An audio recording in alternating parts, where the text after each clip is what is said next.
जय श्री कृष्ण। आज की वीडियो में आप जानेंगे संकष्टी चतुर्थी की व्रत कथा के बारे में, उसके महत्व के बारे में, उसका क्या महत्व है।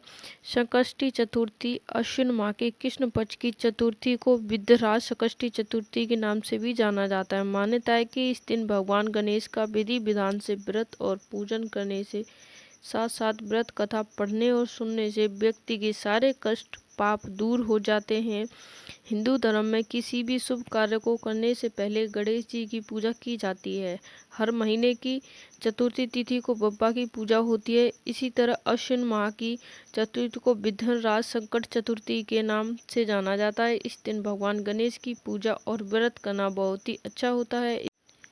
इसके अलावा व्रत के दौरान साथ साथ भगवान गणेश की कथा पढ़ने सुनने का भी भक्ति से विधि विधान से विघ्न दूर होता है।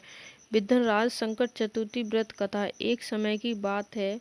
बाणासुर की कन्या उषा ने सोते समय अनिरुद्ध का सपना देखा। अनिरुद्ध से अलग होने की वजह से वह इतनी अभिलाषी हो गई कि उसके चित्त को किसी भी प्रकार की शांति नहीं मिल रही थी। उसने अपनी सहेली चित्रलेखा से चित्रभूमि में रहने वाले सभी लोगों के चित्र बनवाए। जब चित्र में उसने अनिरुद्ध को देखा तो कहा, मैं उस व्यक्ति को अपने सपने में देखा था, इसी के साथ मेरा पाणी ग्रहण भी हुआ था। इससे अपनी सहेली ने कहा कि सखी, यह व्यक्ति जहाँ कहीं भी हो इसे ढूंढ लाओ, अन्यथा इसके वियोग में मैं अपने प्राण त्याग दूंगी। अपनी सखी के कहे अनुसार चित्रलेखा अपने स्थानों पर खोज करती हुई द्वारकापुरी में आज पहुंची। चित्रलेखा ने राक्षसी माया का ज्ञान था उसे। वहां अनिरुद्ध को पहचान कर उसका अपहरण कर लिया और रात के समय पलंग सहित अनिरुद्ध को उठाकर वह बाणासुर की नगरी में प्रविष्ट हुई। इधर प्रद्युत पुत्र शोक के कारण साध्य रोग से ग्रासित हो गए। अपने पुत्र प्रद्युम्न और पौत्र अनिरुद्ध की घटना के कृष्ण जी व्याकुल हो गए।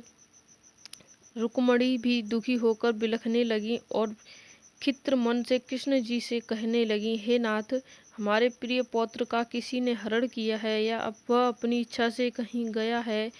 मैं शोकाकुल को अपने सामने ही प्राण दूंगी। रुक्मणी की ये बात सुनकर श्री कृष्ण जी यादवों की सभा में उपस्थिति हुई। वहां उन्होंने लोमस ऋषि के दर्शन किए। श्री कृष्ण ने सारी घटना ऋषि को सुना दी। श्री कृष्ण ने लोमस ऋषि से पूछा कि हे मुनिवर, हमारे पुत्र को कौन लेकर गया है, या कहीं वह स्वयं ही चला तो नहीं गया। कहीं उसकी माता पुत्र वियोग के कारण बहुत दुखी है। लोमस मुनि ने कहा, हे कृष्ण, बाणासुर की कन्या उषा ही सहेली चित्रलेखा ने उसका अपहरण किया है और उसे बाणासुर के महल में छिपा लिया गया है। आप अश्विन माह के कृष्ण पक्ष की चतुर्थी यान अनुष्ठान कीजिए।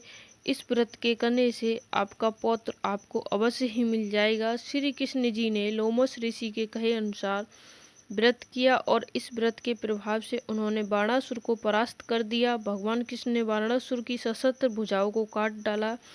ऐसी सफलता मिलने के कारण व्रत का प्रभाव ही था।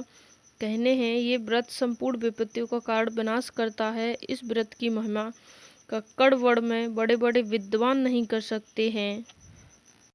ये थी दोस्तों संकष्टी चतुर्थी की संपूर्ण कथा। आई होप आपको पसंद आई हो।